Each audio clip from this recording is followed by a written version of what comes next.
với na helaya mi pui local khom giống giống te chỉ bảy cái bu cái chữ FCAL 2023 trung trang soi na te soi ho na te kan lo te la wangin zo na a him mani ti lam tu te zo na then khat tlem ka chan sak rualin an mani po zo na ka zot ve ang ten ala hrethiamlo lo te an oma wang khan an fiat fiat thei nan zirter to hloi kan niangin zirlai le khathiam thei lo zual te kan zirntin ana angin voi khat kan hrilhfiah do na nge the Forest Conservation Amendment Act Section 1A Subsection 2 hian asoi masak bera chuan heng a hnuai mi te hi he dan hian a huam lovang ti ani achiang em he dan hian a huam lovang ati eng danin nge huam don to kan soyang chu he danin a huam lovang atia chuan ni china kan soito international border atanga kilometer za ve huam chin ani Mizoram hi han khu tai la chakle thanga tangin ndau te kan tuam mu mang tel hian min tuam mu mani a in thoin chu tiang khopa chiang chuan hei hi a huam lovang an ti ta a ani le chu a huam lo chunga chuan tunge thu nei tiu tu section 3C A B o ma C an ron bela chu section a chuan khang a huam lo chunga thu nei tu tur chu central sarkar ani ti chiang takina inziak a chiang em ka helowa khami khadana hian chiang da win simple da win proviso bla bla bla ti ummi lo win inziaka khami ring hel tu ta kan kha lo chiar vele turin ka duani an zona then khat athak ka ti don nge ka soi thiam lo wanga athak ani lo waniang 371G hian min hum thei tak takami he amendment akatang hian antia thei te reng mai article Forest Conservation Act sang kha zakwa somriat ro kha chukang khoi thei lo ma se sang kha zakwa somriat paruk nulama parliament dan pass te hi chu kan ta na him lo le thalo nia kan siat chu kan lo no thei na tur ta na siamania sang kha zakwa somriat paruk nuwa lo chuak sang ni somni pathum amendment act thi kan do dai the chiang bang ta chuan ka zo vele du chu kan siam ngei le an mani lam tang he dan hlom lo ti tu te hian rules le guidelines be chanin aron chuaka chu ngatang chuan a lo hlom lo reng ani an ron ti Mizoram tan thu nei na ataman ti chu rules le guidelines tu min ron mu vero se a soi chau lovin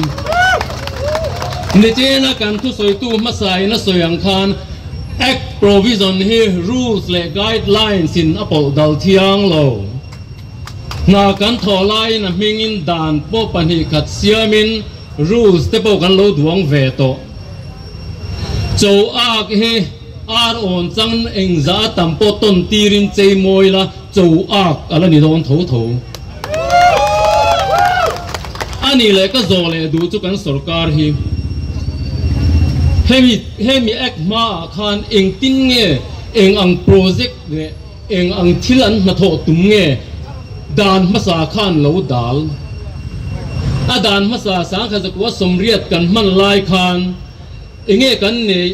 haidal project engamaza kan nei airport kan nei the kongpui kan nei the mani loka double lane po kan lai le khang zong kha khami ek nuaya kan ron nei the vek kha ani forest lama kan thian thoklai mek ten an soidana chuan a clearance deal dan tul feral fai thapa kan the lu tani chuan thani thathum chungin clearance an ron pe mai an ti chuwang chuan hei wang hian na sa tak mai an na thona lo thuan opate kha eng tenge ti min fing turin ka zo duani chuwang chuan tun sarkar hi kangen du chu he Forest Conservation Amendment Act sang hi som hi pathum hi Section 1A subsection 2 le Section 3 te hian kan Article 371G Constitution in safeguard min pek dai hi aron thiata chu vai kan tan pom ngam ani lo ti hi resolution siam le turin kan ngenin kan phut tlatani Mizoram chunga ti chuan central sarkarin strategic security le strategic importance thil ati an ko kwalanga kan ko kwal turani lo security chuan lam hian force mi te hian public hi kan harass na salutu kan sia tangin tu na po ni chinan ron soi ri to kan prime minister ron kaldona eng ang na sa in nge restriction an siam kha ni sipai ke ma helai an om lai khan du duin kan lu theilo ani le khat yang sipai kem mun sang le strategic importance an tiang chi infrastructure ka din ta se chu ngan din in kalpo na chuan kong pui lian tak an la yang chu mi development kan ti state tanan siam turan soiri lo khang kong pui si ra cho me zor mai kha me kan ma bak ve tur ram ma so na tak in ha na chu kan lo nei tu an thar chua min chom tu tele heram chunga man ruan hu the ang mang kang kaya kan mamo min siam sak tu te hian nia he mi te hi ra birem kan ra tir hi apoi mo ma saber ani Mizoram a hian kong pui hi thur chek chukin concrete building infrastructure lian pui ding ma se a chunga mi hring om te hi kan room vong thei ti hi siat tur ai zo la chau lo ko Mizoram chung mun tam taka chung kwa te khinang chung ko develop concrete building lian pui nei a chung foreign furniture ro pui tak a cheile lir thei po ma ni duang ang le thei te hi kan tam to ti ro ma se han ngai tua chiang tu heng thu in chunga hian aru ka room vong hi kan om nual to lo mo ti chuan kan BJP sarkar India ram hi Hindula ramadin tu te thil ti dan kan thewek to one nation one religion one nation one civil court ti tu te one nation one election ti tu te na thilan ron ti hi ke chuan rin hlel nei kala en tlat kan ta na an thanem ngai na wanga ni lo he dan hi north east tribal area ho te min paldar na tur dan ani ti hi kapom dan ani